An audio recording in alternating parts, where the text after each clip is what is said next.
Reviewing Bando in the New World by Childish Gambino. Childish Gambino's journey in hip hop, but the entertainment industry in general, is something that is actually generational, unlike how most of the kids overuse the word. He has the same kind of Jamie Foxx aura where everything he does is at an extremely high level, and in his case, comedy, acting, and music. The fact that Donald Glover made Community and Because of the Internet is something that just doesn't even feel real, just because of how good both those bodies of media are.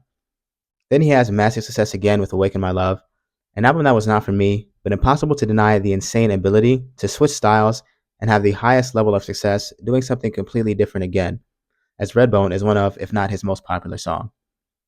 Now with Bando Stone in the New World, it's not a complete shift from the music you would expect from him, but in my opinion, a combo of Awaken My Love and Because of the Internet, with his long awaited return to putting out some raps, something I have sorely missed. While the majority of the album is a combo of genres like pop and R&B, as well as alternative sounds that I still really enjoyed. It opens up with Hearts Were Meant to F7 Yen. I don't know if that's how it's supposed to be read, but that's how I'm reading it, which is reminiscent of some industrial sounding Yeezus type stuff. As someone who enjoyed the sound of Yeezus, it appealed to me and also just made a lot of sense for someone like Gambino to do. The vibe completely changes on the second record and single Lithonia, which to me sounded like his interpretation of grunge rock, but not nearly as dark sonically. It's like Nirvana mixed with a heavy dose of Queen. Not one of my favorites on the album. I personally wish she had went a heavier and more metal type route, but of course this is not my album. Then is Survive featuring Chloe, the first one that I kept really running back, and probably the first rap song that most casuals will be able to digest and understand. There's a ton of Kanye influence on this record, and this song is another example of that in my opinion. A record like this could have been on Graduation. Gambino adds sung bridges in between two rapped verses over a jazzy, R&B-ish, majestic instrumental that just sounds so damn good.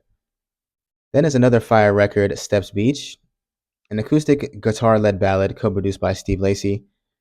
Not a record I plan on really returning to, but I can see this one being many people's favorites. Talk My Shit is a rap banger featuring constant collaborator on this project, Amari and Flo Milli. It's the sassy trap record you expect to hear Flo Milli on. If you're a fan of Fair, you'll like this a lot, and I enjoyed it, but I wish this is where he wanted to place Young Nudie, instead of that Dookie that he has him on from Alta Vista. Got to Be is an alt techno type record that I actually liked more on consecutive listens than initially. As someone who listens to music often in the gym, I love the driving energy of the cadence and techno house type instrumental. Def something that gets you going for cardio or if you enjoy putting ecstasy up your butt at raves. The album is labeled under pop, and Real Love is the first instance of that. It's like a Katy Perry type song. Nothing really for me, but again, not bad in any way and sounds good.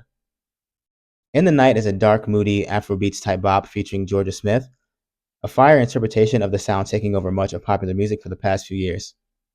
Then, likely my favorite record, Yoshinoya, starts out with a trap beat and spaced out cadence that morphs into a traditional boom bap instrumental where Gambino spits a hard ass, I'm a better rapper than you lyrical verse, straight out of the Freaks and Geeks era. Extreme gas. Can You Feel Me featuring his son Legend threw me off, as I thought Legend was some unknown singer. That's really just how good he sounds. One of the records on here that is hard to pin down genre wise to me, but it just sounds good. To me, it reminded me of combining a nursery rhyme with a choir to make some alt pop dope shit. No Excuses sounds like an elevated jazzy hotel lobby background tune. Another one of those that is not really for me, but I can see others liking. Cruisin' Future Need is another one of my favorites I keep running back. Return to a bit of the electronic industrial sound that the album starts out with, but a lot less aggressive, smoother version of it, balanced out with some strings and background harmonies, kind of like Yeezus meets 808s and Heartbreak. It merges so well with the 2093 type verse Yeet interjects with halfway through the record. This one screams Kanye to me as well, and is one of my top 3 favorites on the album. Then comes We Are God. Sounds like something that could have been on 808s as well. If I take myself back to when I used to smoke, this would be something to bang while getting hella stoned. Really, the whole album is like that, but this song especially. It's an ethereal floating melody that just kind of takes you away that I thought was really cool. Running Around is like a pop punk record. If you like Fall Out Boy or Blink 182 or All Time Low type stuff, you might mess with it.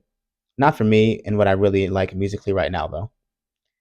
The Advocate is another acoustic guitar led alt pop type record, a skip for me, but shout out to fatherhood and all that. And then Happy Survival sounds like some type of island band interlude, another that's just not for me. But the album ends strong with A Place Where Love Goes. returning to the industrial Yeezus type sound that is a clear influence for a lot of this album. Mix in some melodic synth leads and a Sunday service choir and Donald's strong singing. Then you have a dope ass outro for an album that I thought was really good. Bando Stone in the New World, in my opinion, is not for casual music fans. It's a real sonic journey through different genres and experimentation that for me worked out really well. Listening to this felt like I was on a dope ride through a trippy amusement park, compiled by Childish Gambino, where some parts are dark and gritty, some are bright and colorful, some are soothing and soft, and everywhere in between. The only other real issue for me is that there are some small skits that I feel like have no real place on the album. The album has no story really, so I didn't understand the brief talking parts like at the end of Yoshinoya.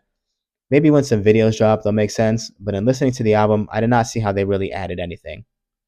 Overall, I thought this project was really cool and artsy in a good and not pretentious way, scoring Bando Stone in the New World a 9.1 out of 10.